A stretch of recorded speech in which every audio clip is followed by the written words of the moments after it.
നമസ്കാരം, ഞാൻ ഷാലു വിനു. എല്ലാവർക്കും എൻ്റെ ചാനലിലേക്ക് സ്വാഗതം. നമ്മുടെ ഇന്നത്തെ റെസിപ്പി വളരെ ടേസ്റ്റി ആയിട്ടുള്ള, അതേസമയം പെട്ടെന്ന് ചെയ്തെടുക്കാൻ പറ്റുന്ന ഒരു എഗ് പെപ്പർ ഫ്രൈ ആണ്. ഇത് നിങ്ങൾക്ക് എഗ് ഇഷ്ടമാണെങ്കിൽ തീർച്ചയായിട്ടും ഇഷ്ടപ്പെടുന്ന ഒരു കിടുക്കൻ റെസിപ്പിയാണ്. നമ്മൾ പെപ്പറും അതേപോലെ കുറച്ച് സ്പൈസസും ഒക്കെ കൂടെ വറുത്ത് പൊടിച്ച് ചേർക്കുന്ന മസാലയാണ് ഇതിൻ്റെ ഹൈലൈറ്റ് ആയിട്ടുള്ള ഒരു ടേസ്റ്റ്. ഇത് ചോറിൻ്റെയും ചപ്പാത്തിയുടെയും ഒക്കെ കൂടെ നല്ല ബെസ്റ്റ് ഒരു കോമ്പിനേഷനാണ്. ഇതിൻ്റെ മസാലയും വളരെ ടേസ്റ്റിയാണ്. അപ്പം നമുക്ക് നോക്കാം ഈ പെർഫെക്റ്റ് ആയിട്ടുള്ള ടേസ്റ്റി ആയിട്ടുള്ള എഗ് പെപ്പർ ഫ്രൈ എങ്ങനെയാണ് ചെയ്യുന്നതെന്നും ഇതിന് എന്തൊക്കെ സാധനങ്ങളാണ് നമുക്ക് വേണ്ടതെന്നും. ഞാനിവിടെ എഗ്ഗ് എടുത്തിട്ടുണ്ട്. ഒരു 6 എഗ്ഗ് ഇതേപോലെ നടുവെ കീറി വെച്ചിട്ടുണ്ട്.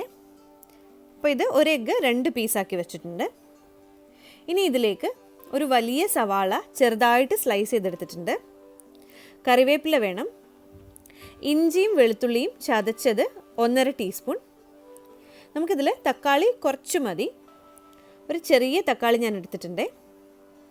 ഇനി ഇതിലേക്ക് 1/2 ടീസ്പൂൺ മഞ്ഞൾപ്പൊടിയും ഒരു 1/2 ടീസ്പൂൺ മുളക് പൊടിയും മതി. നമ്മളുടെ ഇതിൻ്റെ മെയിൻ എരിവ് പെപ്പറാണ്. ഇനി നമുക്കിതിൽ മസാലയ്ക്ക് വേണ്ടിയിട്ട് 1.5 ടീസ്പൂൺ കുരുമുളകും 1.5 ടീസ്പൂൺ മല്ലിയും 1/2 ടീസ്പൂൺ ജീരകവും 1/2 ടീസ്പൂൺ പെരുംജീരകവും ഒരു കറുവാപ്പട്ടയുടെ പീസും ഒരു ഏലക്ക 2 ഗ്രാമ്പുവും എല്ലാം കൂടെ നമ്മൾ പൊടിച്ചാണ് ചേർക്കുന്നത്. ഇത്രയുണ്ടെങ്കിൽ നമുക്ക് നമ്മുടെ അടിപൊളിയായിട്ടുള്ള എഗ് പെപ്പർ ഫ്രൈ റെഡിയാക്കി എടുക്കാൻ പറ്റും. നമ്മൾ ആദ്യം തന്നെ ഈ മസാലയ്ക്ക് വേണ്ടി കുരുമുളകും മല്ലിയും സ്പൈസസും കുറച്ച് കറിവേപ്പിലയും കൂടെ ഒരു ലോ ഫ്ലെയിമിലിട്ട് 3 മിനിറ്റ് ഡ്രൈ റോസ്റ്റ് ചെയ്തെടുത്തിട്ടുണ്ട്. ഇതിലൊട്ടും എണ്ണയൊന്നും ഒഴിക്കാതെ തന്നെ ജസ്റ്റ് ഒന്ന് ഡ്രൈ റോസ്റ്റ് ചെയ്തെടുത്തതാണിത്. നമുക്കിത് ഒരു മിക്സി ജാറിലേക്ക് ഇട്ട് കൊടുക്കാം. ഇത് നമ്മൾ നല്ലതുപോലെ പൊടിച്ചെടുക്കുന്നുണ്ട്. നല്ല ഫൈൻ പൗഡറായിട്ട് വേണം നമുക്കിത് പൊടിച്ചെടുക്കാനായിട്ട്. ഇപ്പോൾ ഈ പൊടിച്ചെടുത്ത പൗഡറാണ് മെയിനായിട്ട് നമ്മുടെ മസാലയായിട്ട് യൂസ് ചെയ്യുന്നത്. ഇതിൽ നമ്മൾ വേറെ സെപ്പറേറ്റ് ആയിട്ട് പൊടികളൊന്നും ചേർക്കുന്നില്ല. ഈ ഒരു പൗഡറാണ് നമ്മുടെ ഈ റെസിപ്പിയുടെ മെയിൻ ടേസ്റ്റ് തരുന്നത്.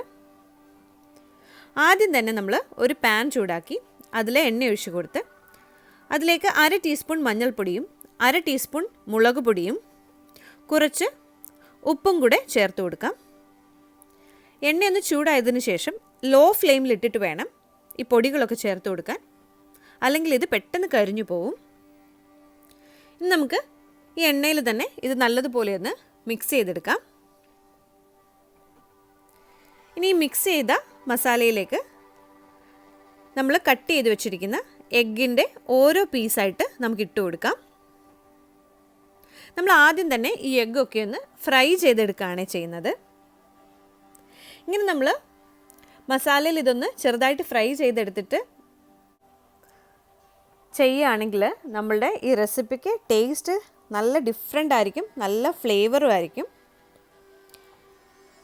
പിന്നെ നമുക്ക് ഇത് ഓരോ സൈഡും ഒന്ന് തിരിച്ചിട്ട് കൊടുത്ത് ഒന്ന് ഫ്രൈ ചെയ്തെടുക്കാം. നല്ലതുപോലെ ഒന്നും ഫ്രൈ ആയി വരേണ്ട ആവശ്യമില്ല. ജസ്റ്റ് നമ്മളുടെ ഈ മസാലയൊക്കെ ഇതിൽ നല്ലതുപോലെ ഒന്ന് കോട്ടായിട്ട് വന്നാൽ മതിയാവും. നമ്മൾ ഓരോ സൈഡും ജസ്റ്റ് 1 മിനിറ്റ് വീതം ഒന്ന് ഫ്രൈ ചെയ്തെടുത്താൽ മതി.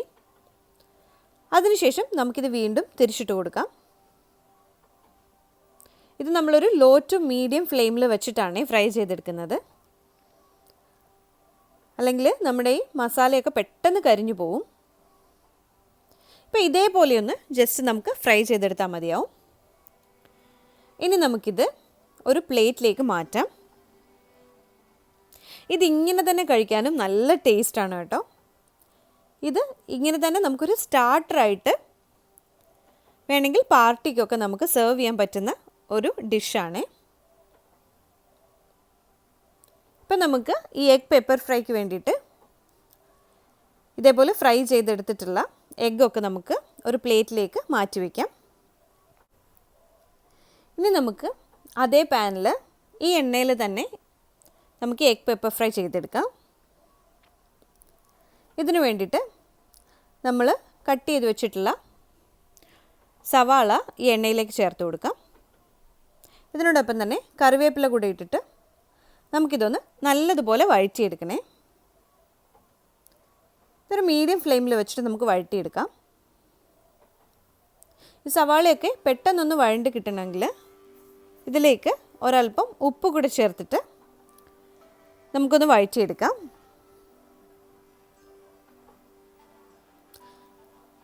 ഇപ്പം നമ്മുടെ സവാളയൊക്കെ പെട്ടെന്നൊന്ന് വഴണ്ട് വരും.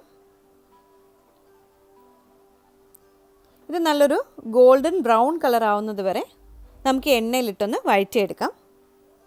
ഇതിലേക്ക് ആവശ്യമെങ്കിൽ ഒരല്പം കൂടെ എണ്ണ ഒഴിച്ചു കൊടുക്കാമേ. ഇപ്പോൾ ഈ സവാളയൊക്കെ നല്ലതുപോലെ ഒന്ന് വഴണ്ട് വന്നിട്ടുണ്ട്. ഇനി നമുക്കിതിലേക്ക് ചതച്ച് വെച്ചിരിക്കുന്ന ഇഞ്ചിയും വെളുത്തുള്ളിയും ചേർത്ത് കൊടുക്കാം. നിങ്ങൾക്കിതിൽ ജിഞ്ചർ ഗാർലിക് പേസ്റ്റ് വേണമെങ്കിലും ചേർക്കാം കേട്ടോ. കടയിൽ നിന്ന് വാങ്ങുന്നതും ചേർക്കാം, വീട്ടിൽ ചെയ്യുന്നതും ചേർക്കാം. ഇത് വീട്ടിൽ ചെയ്ത് ചേർക്കുകയാണെങ്കിൽ നമ്മുടെ ഈ റെസിപ്പിക്ക് നല്ലൊരു ഫ്ലേവറും ടേസ്റ്റും ഉണ്ടാവും. അപ്പോൾ എപ്പോഴും നമ്മൾ ഇഞ്ചിയും വെളുത്തുള്ളിയൊക്കെ വീട്ടിൽ തന്നെ അരച്ചോ ചതച്ചോ ചേർക്കുന്നതായിരിക്കും നല്ലത്. ഇനി ഇതിൻ്റെ പച്ച മണം പോകുന്നത് വരെ നമുക്കൊന്ന് വഴറ്റിയെടുക്കാം. അതിനുശേഷം നമുക്കിതിലേക്ക് തക്കാളി ചേർത്ത് കൊടുക്കാം. ഇനി ഈ തക്കാളിയൊക്കെ ഒന്ന് നല്ല സോഫ്റ്റായിട്ട് വരുന്ന വരെ ഒന്ന് വഴറ്റിയെടുക്കണം. നമ്മളിതിലേക്ക് ഒരുപാട് തക്കാളി ചേർക്കുന്നില്ല കേട്ടോ. ഞാനൊരു ചെറിയ തക്കാളിയാണ് ഇതിലേക്ക് ചേർത്തിരിക്കുന്നത്. ഇതൊന്ന് പെട്ടെന്ന് വഴണ്ട് വരാൻ നമുക്കിതൊന്ന് മൂടി വെച്ചിട്ട് വേവിച്ചെടുക്കാം. അപ്പോൾ ഇത് പെട്ടെന്ന് നമുക്കൊന്ന് വഴണ്ട് കിട്ടും. 2 മിനിറ്റ് ഇതേപോലെ മൂടി വെച്ചാൽ മതിയാവും. ഇപ്പം നമ്മുടെ സവാളയും തക്കാളിയൊക്കെ നല്ല സോഫ്റ്റായിട്ട് വന്നിട്ടുണ്ട്. ഇനി നമുക്കിതിലേക്ക് നമ്മൾ പൊടിച്ച് വെച്ചിട്ടുള്ള മസാല ചേർത്ത് കൊടുക്കാം.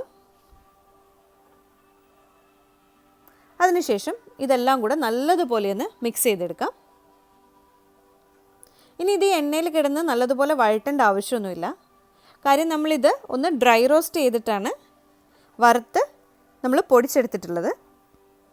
അതുകൊണ്ട് ഇനി ഇത് ഒരുപാട് വഴറ്റിയെടുക്കേണ്ട ആവശ്യമില്ല.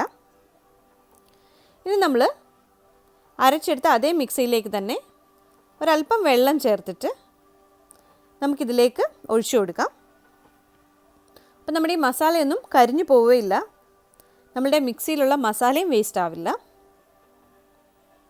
അതിനുശേഷം നമുക്കിതെല്ലാം കൂടെ ഒന്ന് നല്ലതുപോലെ ഇളക്കി കൊടുക്കാം. അപ്പം നമ്മുടെ മസാലയൊക്കെ കുറച്ച് വെറ്റായിട്ട് കിട്ടിയിട്ടുണ്ട്. അപ്പം ഇത് കരിഞ്ഞും പോവില്ല. ഇനി ടേസ്റ്റ് നോക്കിയിട്ട് വേണമെങ്കിൽ ഇതിലേക്ക് ഒരല്പം കൂടെ ഉപ്പ് ചേർത്ത് കൊടുക്കുക. നമ്മൾ ആദ്യം സവാള വഴറ്റുമ്പോൾ കുറച്ച് ചേർത്തിട്ടുണ്ടായിരുന്നു. അപ്പം ഞാൻ കുറച്ച് കുറവായതുകൊണ്ട് ഒരല്പം കൂടെ ചേർത്തിട്ടുണ്ട്. ഇനി നമുക്കിതിലേക്ക് നമ്മൾ ആദ്യമേ ഫ്രൈ ചെയ്ത് വെച്ചിരിക്കുന്ന ഓരോ എഗ് പീസായിട്ട് ചേർത്ത് കൊടുക്കാം. നിങ്ങൾക്കിപ്പോൾ ഫ്രൈ ചെയ്യണ്ടെന്നുണ്ടെങ്കിൽ ഇതേപോലെ കട്ട് ചെയ്തോ, അല്ലെങ്കിൽ ജസ്റ്റ് നമ്മളതൊന്ന് ബോയിൽ ചെയ്തെടുത്തിട്ട് ഇത് കട്ട് ചെയ്യാതെ തന്നെ വേണമെങ്കിലും ചേർത്ത് കൊടുക്കാം. ഞാനിപ്പോൾ ഇതിൽ ബാക്കിയുള്ള എണ്ണയും മസാലയും ഒന്നും കളയുന്നില്ല. ഇതെല്ലാം ഇതിലേക്ക് ചേർത്തിട്ടുണ്ട്. ഇനി നമ്മളിത് മിക്സ് ചെയ്യാൻ പാടില്ല. അപ്പം നമ്മൾ ഓൾറെഡി ഇത് കട്ട് ചെയ്ത് വെച്ചേക്കുന്നത് കൊണ്ട് പെട്ടെന്ന് ഉടഞ്ഞു പോവും. നമ്മളിതൊരു ലോ ഫ്ലെയിമിലിട്ടിട്ട് നമ്മൾ റെഡിയാക്കി വെച്ചിരിക്കുന്ന ഈ ഓണിയൻ ടൊമാറ്റോ മസാല എല്ലാം കൂടെ നമ്മൾ ഈ ഫ്രൈ ചെയ്തിട്ടിരിക്കുന്ന എഗ്ഗിൻ്റെ മേലെ ജസ്റ്റ് ഒന്ന് വച്ച് കൊടുക്കുകയാണ് ചെയ്യുന്നത്. ഇങ്ങനെ ചെയ്യുമ്പോൾ നമ്മുടെ എഗ്ഗ് ഒന്നും ഒട്ടും ഉടഞ്ഞു പോവുകയില്ല. ഈ മസാലയെല്ലാം നല്ലതുപോലെ എഗ്ഗിൽ കോട്ടായിട്ട് വരികയും ചെയ്യും. ഞാനിത് ഒട്ടും വെള്ളം ചേർക്കാതെയാണ് ഡ്രൈ ആക്കിയാണ് എടുക്കുന്നത്. നമ്മൾ ജസ്റ്റ് ആ മസാലയൊന്ന് കരിഞ്ഞു പോവാതെ നല്ലതുപോലെ ഒന്ന് ബ്ലെൻഡായിട്ട് കിട്ടാൻ വേണ്ടി മാത്രം ഒരല്പം വെള്ളം ചേർത്തതാണ്. ഇനി ഇതിലേക്ക് കുറച്ച് കറിവേപ്പിലയും കൂടെ നമുക്ക് ഇട്ട് കൊടുക്കാം. ഇനി ഒരു ലോ ഫ്ലെയിമിൽ നമുക്കൊരു 2-3 മിനിറ്റ് ഇതൊന്ന് മൂടി വെച്ച് എടുക്കാം. ഇത് വേവിച്ചെടുക്കേണ്ട ആവശ്യമില്ല, ഓൾറെഡി വേവിച്ച് ഫ്രൈ ചെയ്തതാണ്. പക്ഷേ ഇതിൻ്റെ ഫ്ലേവറെല്ലാം നല്ലതുപോലെ ഒന്ന് ബ്ലെൻഡായി കിട്ടാൻ വേണ്ടിയിട്ടാണ് നമ്മൾ ജസ്റ്റ് ഇതൊന്ന് മൂടി വെച്ചത്. ഇപ്പം നമ്മുടെ എഗ് പെപ്പർ ഫ്രൈ റെഡി ആയി കഴിഞ്ഞു. നല്ല ഫ്ലേവർഫുള്ളായിട്ടുള്ള വളരെ ടേസ്റ്റി ആയിട്ടുള്ള ഒരു ഡിഷാണിത്. നിങ്ങളിതുവരെ ട്രൈ ചെയ്തിട്ടില്ലെങ്കിൽ തീർച്ചയായിട്ടും ട്രൈ ചെയ്യേണ്ട ഒരു ഐറ്റമാണിത്. ഇപ്പോൾ കാണാൻ പറ്റും നമ്മളിത് ആദ്യമേ ഒന്ന് ഫ്രൈ ചെയ്തെടുത്തിട്ട് ഈ മസാലയും കൂടെ റെഡിയാക്കി എടുത്തപ്പോൾ നല്ല കിടുക്കാച്ചിയൊരു ഫ്ലേവറും നല്ലൊരു ടേസ്റ്റുമാണ് ഈ ഡിഷ് തരുന്നത്. നമ്മൾ വീട്ടിൽ തന്നെ ഇതേപോലെ സ്പൈസസ് ഒക്കെ വറുത്ത് പൊടിച്ച് ചേർക്കുന്നത് കൊണ്ട് ഇതിൻ്റെ ടേസ്റ്റ് വേറെ ലെവലായിരിക്കും. അപ്പോൾ എന്തായാലും തീർച്ചയായിട്ടും നിങ്ങളെല്ലാവരും ഈ റെസിപ്പി ഒന്ന് ട്രൈ ചെയ്ത് നോക്കുക തന്നെ വേണം. ഇത് പെട്ടെന്ന് ചെയ്തെടുക്കാൻ പറ്റും. നിങ്ങൾക്കിത് ഫ്രൈ ചെയ്യേണ്ടെന്നുണ്ടെങ്കിൽ നിമിഷ നേരങ്ങൾക്കുള്ളിൽ ഈ ഒരു റെസിപ്പി റെഡിയാക്കി എടുക്കാൻ പറ്റും. അപ്പോൾ ഇതൊന്ന് ട്രൈ ചെയ്ത് നോക്കിയിട്ട് എങ്ങനെ ഉണ്ടായിരുന്നു എന്ന് എൻ്റെ കമൻറ്റ് ബോക്സിലൊന്ന് കമൻറ്റ് ചെയ്യണേ. ഇതുവരെ എൻ്റെ ചാനൽ സബ്സ്ക്രൈബ് ചെയ്തിട്ടില്ലെങ്കിൽ സബ്സ്ക്രൈബ് ചെയ്ത് ലൈക്ക് ചെയ്തിട്ട് ഈ റെസിപ്പി ഒന്ന് ഫ്രണ്ട്സിനും ഫാമിലിക്കും ഒക്കെ ഷെയർ ചെയ്യണേ.